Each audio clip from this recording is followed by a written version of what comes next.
عربوں کا ایک مشہور بت جو صفا و مروہ پہاڑیوں پر پوجا جاتا تھا۔ یہ وہ بت تھے جسے لوگوں نے اپنے ہاتھوں سے نہیں تراشے تھے، بلکہ یہ جیتے جاگتے حقیقی انسان تھے۔ انہوں نے خانہ کعبہ کے اندر ایسا کیا جرم کیا تھا جس کی وجہ سے اللہ نے انہیں ایسا خوفناک عذاب دیا جو آنے والوں کے لیے عبرت کی نشان بن گئی۔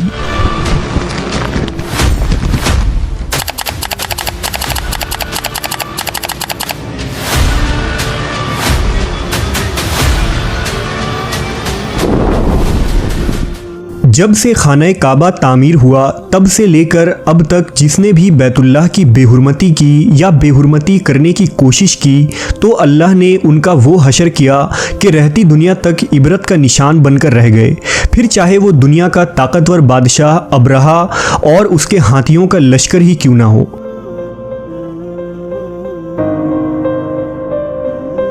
اس کے علاوہ تاریخ میں کئی ایسے واقعات ملتے ہیں کہ جنہوں نے کعبہ شریف کی بے حرمتی کی اور ان کو اللہ نے دردناک عذاب دے کر تباہ کر دیا۔ اس کی ایک مثال اساف و نائلہ ہے۔ اساف بن یالا اور نائلہ بنت زید دراصل قبیلہ بنی جرہم کے ایک مرد و زن تھے۔ نائلہ ایک خوبصورت اور حسین لڑکی تھی جو اپنے قبیلہ میں یمن کے کسی علاقے میں رہا کرتی تھی۔ یہ خوبصورت حسینہ قبیلہ بنی جرہم میں اپنے حسن کی نمائش کیا کرتی تھی۔ وہ فحش لباس پہن کر گھر سے نکلتی تھی اور قبیلہ کے نوجوان اس کے پیچھے پیچھے چلتے تھے۔ ہر کوئی اس سے تعلقات کا خواہش مند تھا۔ انہی لوگوں میں قبیلے کے سردار کا بیٹا بھی شامل تھا جس کا نام اساف بن یالا تھا۔ اساف اور نائلہ آپس میں محبت کر بیٹھے اور یہ محبت بہت ہی جلد خباثت میں بدل گئی۔ انہوں نے آپس میں ناجائز تعلقات قائم کر لیے اور جب کبھی موقع ملتا تو دونوں زنا میں مشغول ہو جاتے۔ اس طرح یہ سلسلہ یوں ہی چلتا رہا۔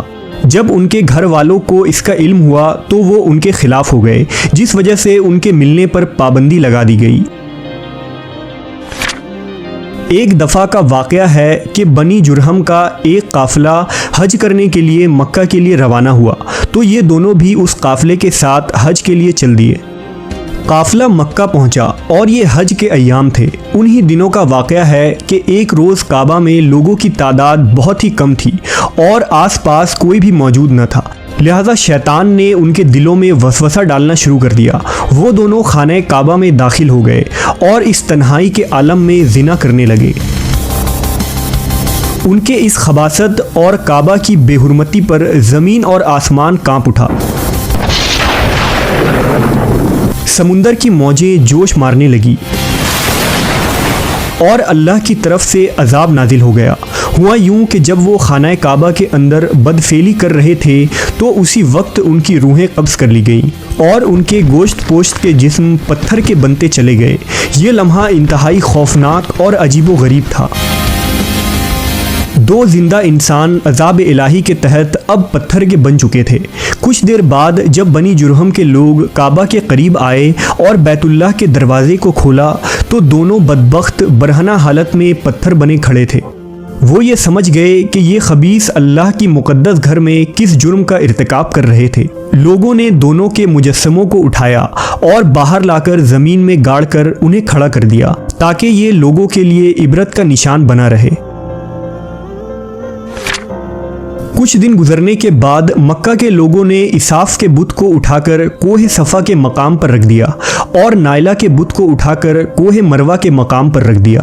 صفا و مروہ دراصل دو پہاڑی ہیں جو حرم کعبہ کے بالکل قریب ہی ہیں۔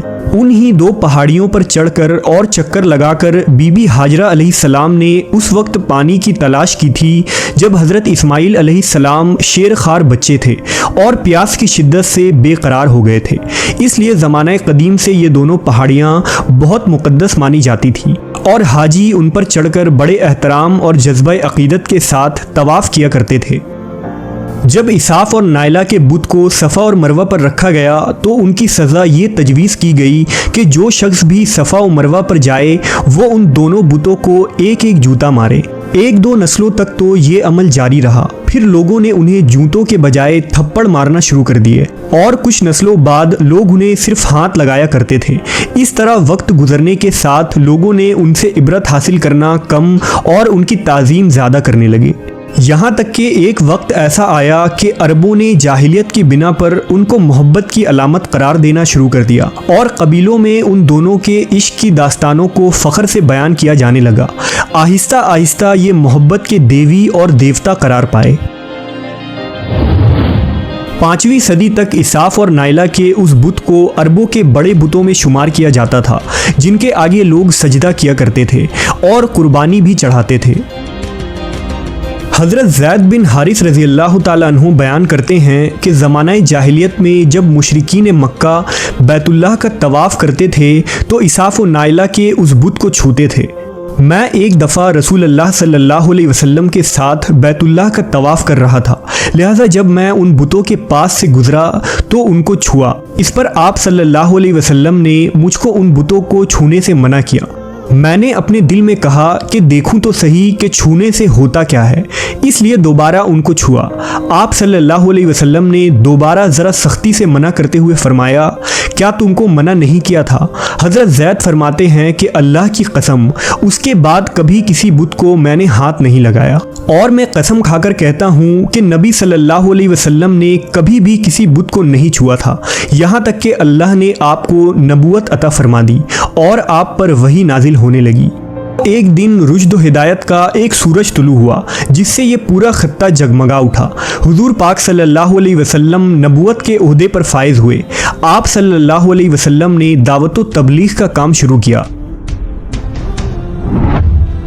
10 ہجری میں جب اللہ نے عرب میں دین اسلام کو غالب کیا اور محمد صلی اللہ علیہ وسلم نے مکہ فتح کیا تو آپ فتح کے بعد حرم شریف میں داخل ہوئے اور آپ نے اپنے بھائی حضرت علی کے ساتھ مل کر تمام چھوٹے بڑے بتوں کو توڑ ڈالا۔ آپ بت توڑتے جاتے اور یہ فرماتے جاتے کہ حق آ گیا اور باطل مٹ گیا، بے شک باطل نے مٹ جانا ہی تھا، یہاں تک کہ خانہ کعبہ تمام بتوں سے پاک ہو گیا۔ پھر آپ صفا اور مروہ پر تشریف لے گئے اور اساف و نائلہ کے اس بت کو اپنے مقدس ہاتھوں سے توڑ ڈالے۔